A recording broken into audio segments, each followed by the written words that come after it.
Okay, good morning student. आज plus one class chemistry में अपना अगला टॉपिक्स पढ़ेंगे एटॉमिक स्ट्रक्चर के अंदर ही क्वांटम नंबर। थर्ड वन कौन सा है अपना? Magnetic quantum number. और मैग्नेटिक क्वांटम नंबर की बात करें हम तो मैग्नेटिक क्वांटम नंबर को स्मॉल n से डिनोट करेंगे। इस मैग्नेटिक क्वांटम नंबर को किसने डिफाइन करने की कोशिश की? लाइंडे ने। किससे? बाय एक्सप्लेनिंग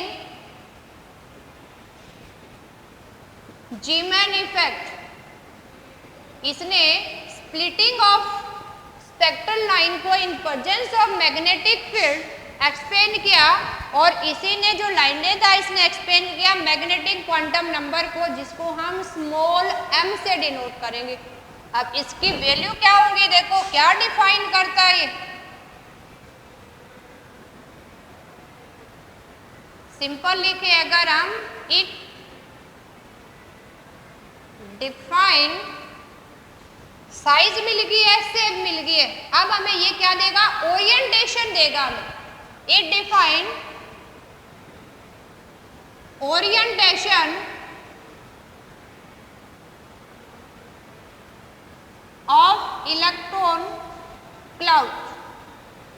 अब इस इलेक्ट्रॉन क्लाउड के लिए हम क्या बात या क्या वर्ड यूज करते हैं? ऑर्बिटल। यानी इसने हमें किसको डिफाइन दिया? ऑर्बिटल को डिफाइन किया कि इलेक्ट्रॉन क्लाउड की ओरिएंटेशन क्या है, किस एक्सिस में, किस प्लेन में हमें मिलेगा वो। तो ये सब किसने डिफाइन किया? मैग्नेटिक क्वांटम नंबर ने। अब इसके लिए पॉसिबल वैल्यू क्या होंगी? देखो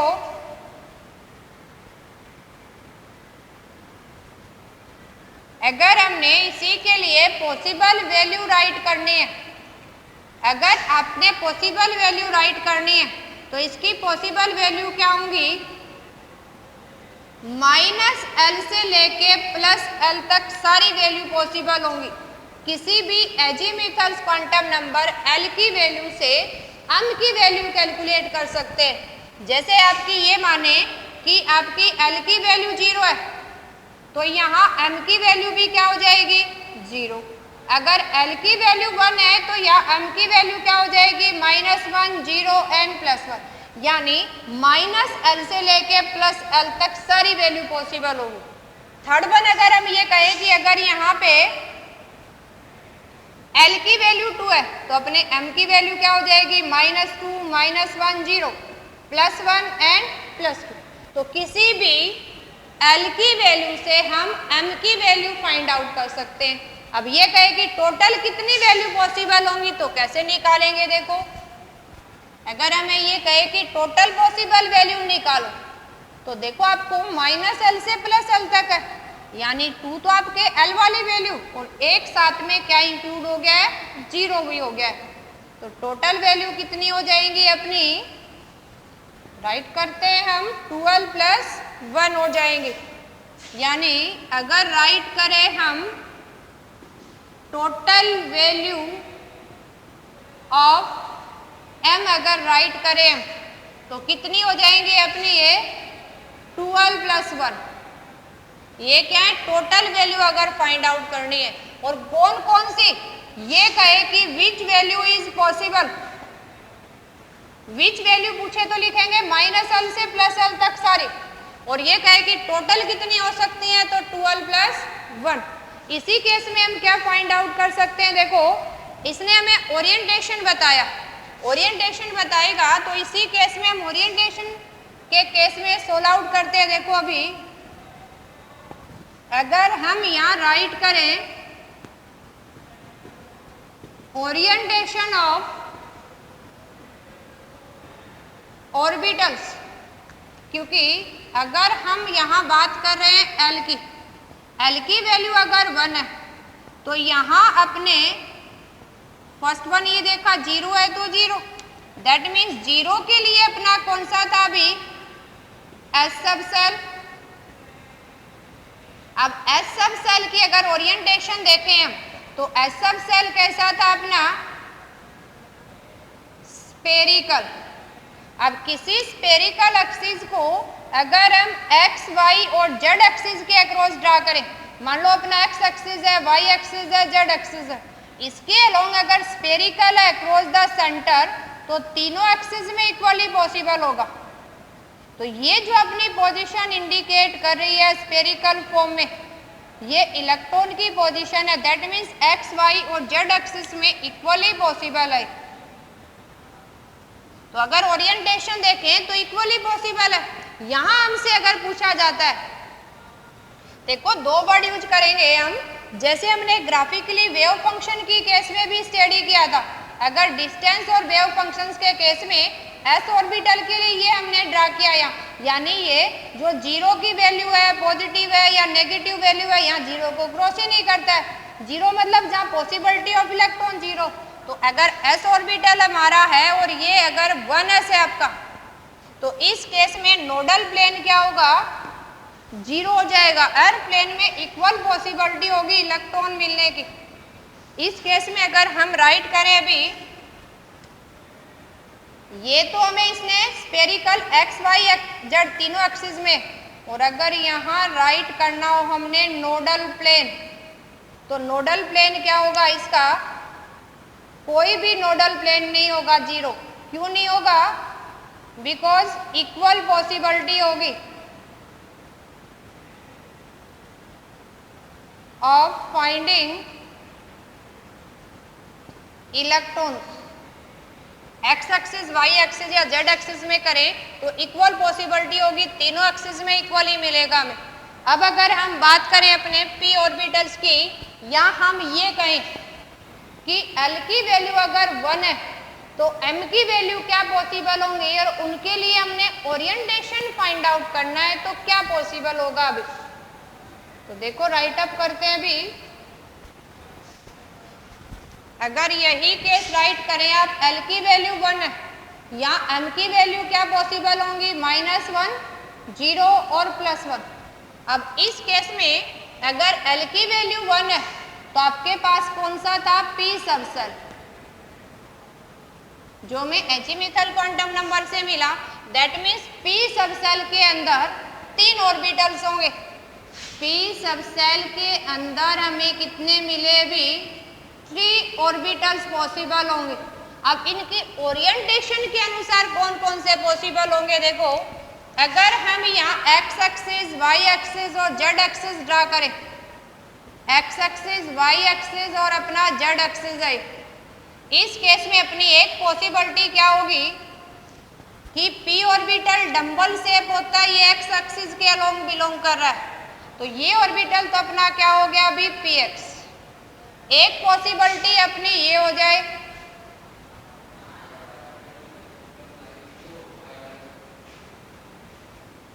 ये अपना एक्स एक्सिस है, ये वाई एक्सिस है और ये अपना क्या है, जेड एक्सिस। अगर इसकी orientation along the Y axis है तो ये कौन सा हो जाएगा अपना, पी वाई ऑर्बिटल्स। और थर्ड वन केस ये कहें, क्योंकि 3 पॉसिबिलिटी है पी सबसेल के अंदर, 3 ऑर्बिटल है, X axis, Y axis and Z axis, तो ये भी पॉसिबिलिटी हो सकती है कि जेड एक्सिस के अलोंग डंबल शेप लाई कर रहा है। तो यहाँ अपना ऑर्बिटल्स कौन सा हो गया अभी, पी जेड। अब नेक्स्ट यहाँ क्वेश्चन उठता है कि नोडल प्लेन कौन सी होंगी इनके लिए। अगर यहाँ हम राइट करें nodal plane, nodal plane means जहाँ इलेक्ट्रॉन की पॉसिबिलिटी 0 है, तो इस एक्सिस में देखो अपना ऑर्बिटल का ओरिएंटेशन एक्स एक्सिस में, तो वाई और जेड क्या होंगी, नोडल प्लेन। जो वाई और जेड एक्सिस है वो किस में लाई करेंगी, नोडल प्लेन में। अगर पी वाई की बात करें तो ऑर्बिटल का ओरिएंटेशन तो अपना किस में है, वाई एक्सिस में, तो यहाँ अपनी नोडल प्लेन कौन सी हो जाएंगी अभी, एक्स एंड जेड एक्सिस। और इसी केस में अगर पी जेड के केस में नोडल प्लेन निकाले हम, तो यहाँ अपनी जेड एक्सिस में लाई कर रहा है, तो एक्स और वाई क्या हो जाएंगी, नोडल प्लेन हो जाएंगी।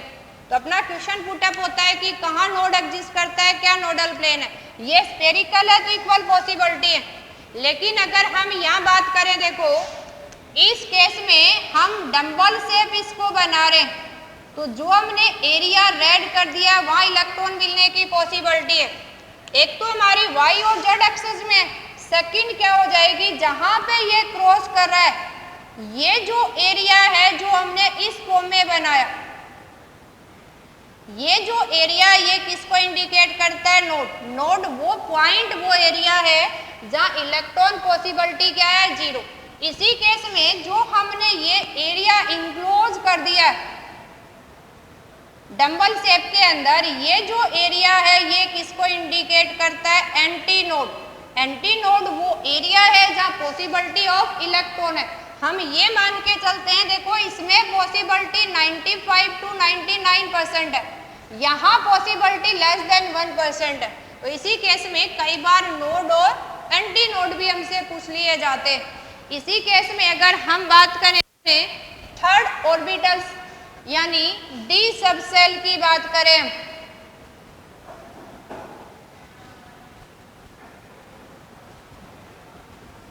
डी सबसेल के केस में क्या वैल्यू पॉसिबल हो जाएंगी, देखो भी, यानी अगर अपनी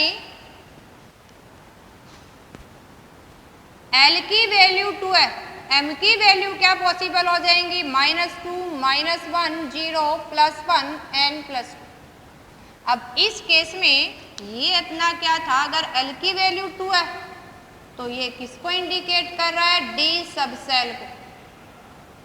अब डी सबसेल के लिए 5 M की वैल्यू पॉसिबल है, दैट मीन्स हमारे पास यहाँ 5 ऑर्बिटल्स हैं किसके अंदर, डी सबसेल्स के अंदर। अब कौन कौन से ऑर्बिटल्स हैं ये देखो, राइट अप करते हैं। यहाँ हमारे पास ऑर्बिटल होंगे D X Y, D Y Z, D Z X. एक कौन सा हो जाएगा हमारे पास, D X square minus Y square, और एक क्या हो जाएगा, डी जेड स्क्वायर। अब अगर इसकी ओरिएंटेशन हम राइट करें तो क्या पॉसिबल होगी, अब इन्हीं की देखो ओरिएंटेशन राइट करते हैं। हमें पता है कि डी सबसेल है वो कैसा है, डबल डंबल शेप है।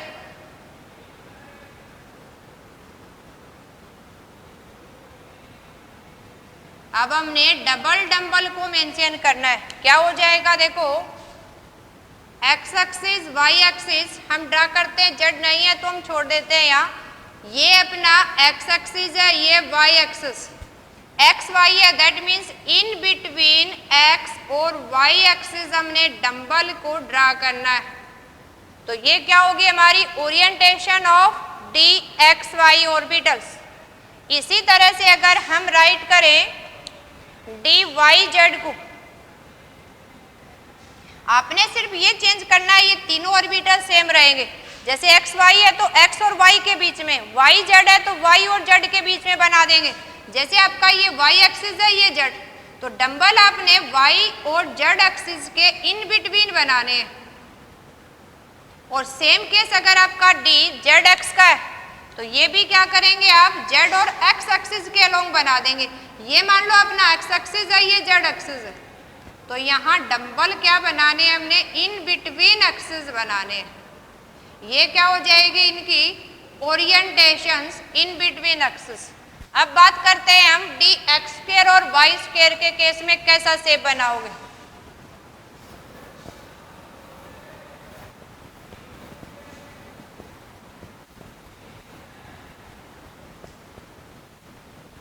देखो अपना शेप यहाँ कैसा हो जाएगा।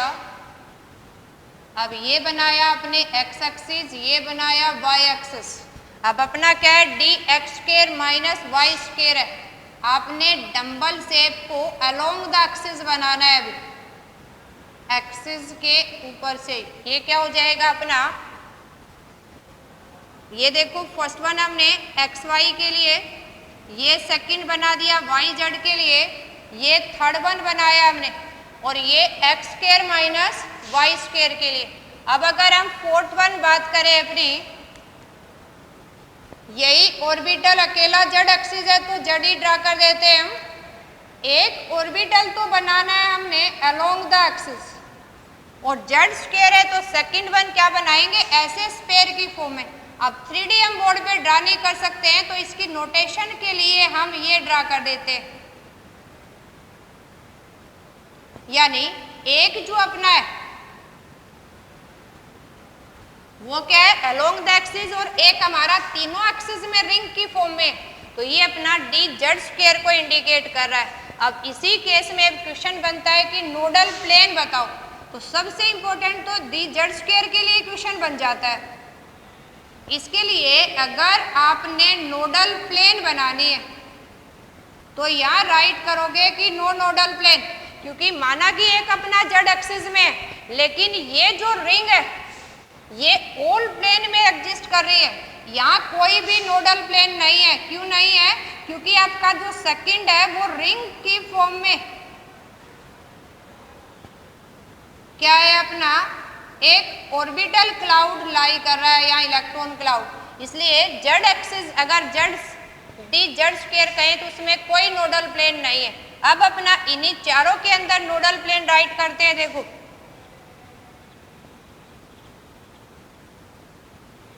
अब देखो हम nodal plane D X Y के अंदर देखें तो डी एक्स वाई में एक्स और वाई के बीच में लाई कर रहा है, तो अपनी नोडल प्लेन यहाँ कौन कौन सी हो जाएंगी? अगर बात करें हम इस केस में एक्स और वाई के बीच में लाई कर रहा है तो एक्स और जेड एक्सिस रह जाएगा और वाई और जेड एक्सिस के बीच में रह जाएगा। तो नोडल प्लेन कौन सी हो जाएंगी? एक तो अपनी एक्स जेड प्लेन में और एक वाई जेड प्लेन में। ऐसे ही अगर ये वाई और जेड एक्सिस के बीच लाई करता है तो एक नोडल प्लेन तो क्या हो जाएगा इसका? जेड एक्स, और एक क्या रह जाएगा? Y X. सेम इसी केस में अगर नोडल प्लेन देखें हम जेड और एक्स एक्सिस में तो एक एक्स वाई प्लेन में रह जाएगा और एक जेड वाई प्लेन में क्या हो जाएगा इसके नोडल प्लेन। अब बात करते हैं हम एक्स स्क्वायर वाई स्क्वायर के लिए, यानी ये ऑर्बिटल अपना कौन सा था? X square minus Y square. और यहाँ अगर हम बात करें अभी नोडल प्लेन की तो नोडल प्लेन क्या हो जाएंगे? देखो X square minus Y square है, एक्स माइनस वाई 0 और X plus Y equal to क्या हो जाएगा? 0। तो ये हम नोडल प्लेन की बात करते हैं। अब थर्ड वन वैल्यू हमसे पूछ लिया जाता है यहाँ से क्वेश्चन कि इसके लिए पर्टिकुलर वैल्यू लिखो कौन सी होगी।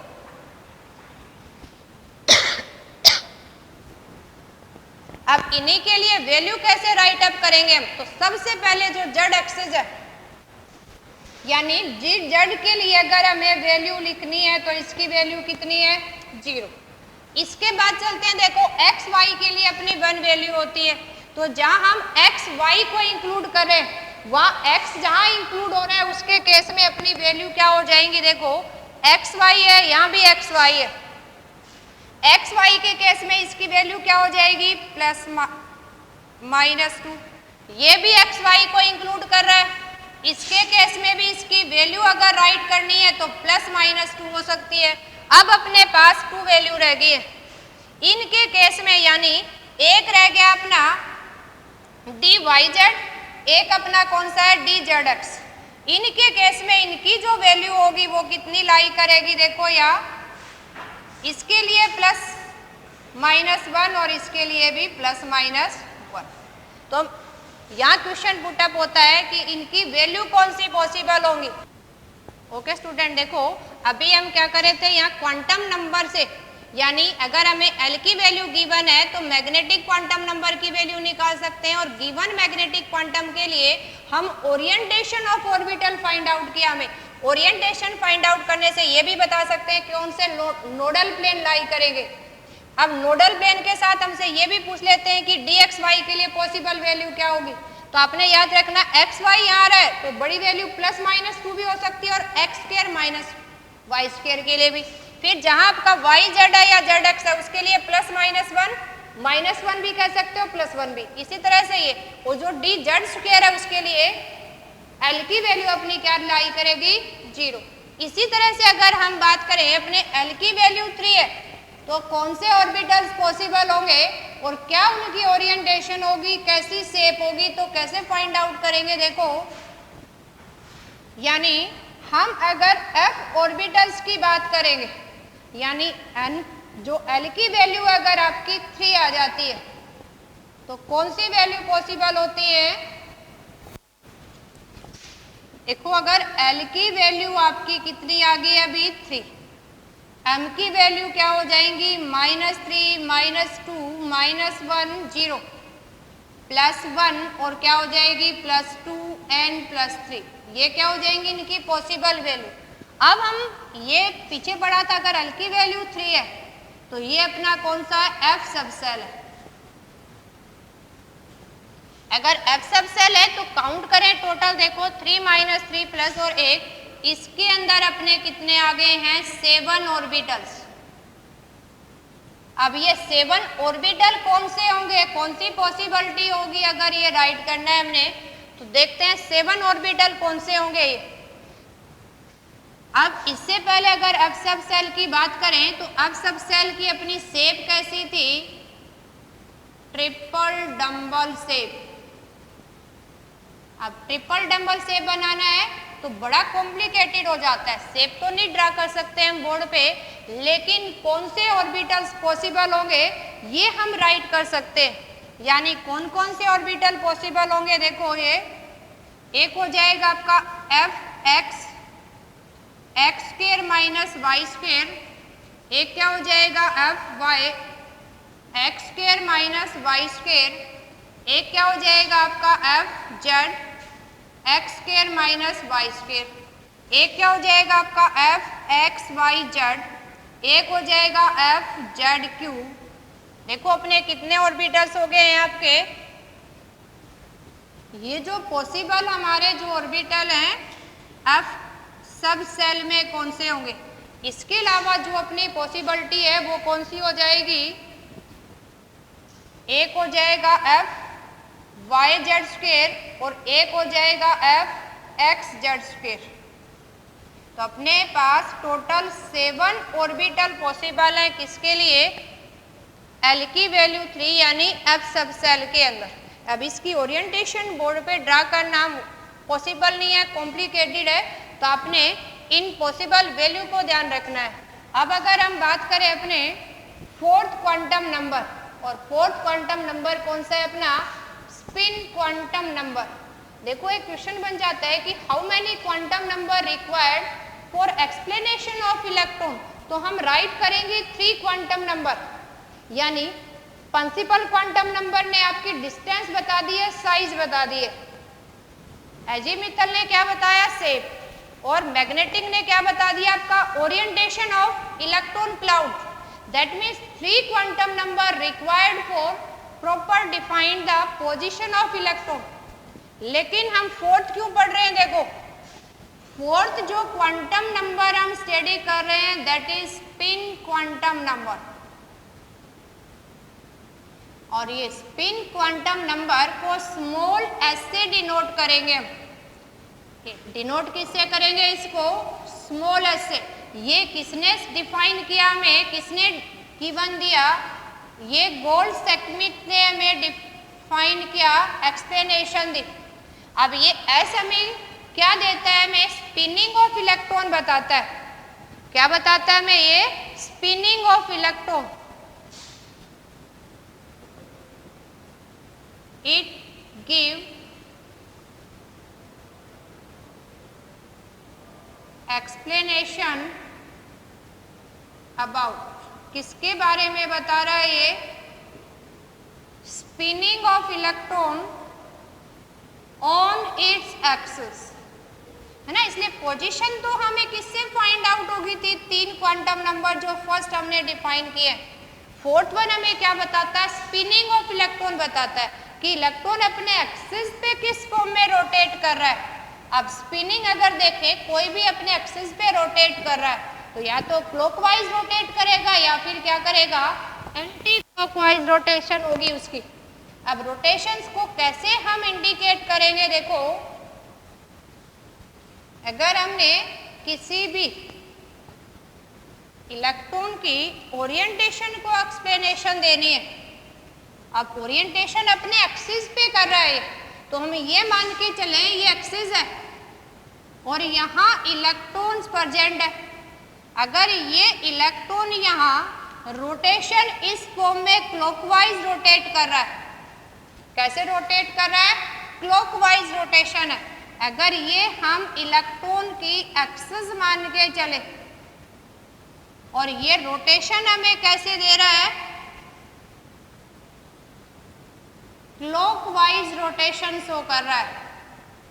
अब हम अपनी आसानी के लिए क्लॉकवाइज रोटेशन के लिए इसकी पॉसिबल वैल्यू रखते हैं प्लस हाफ।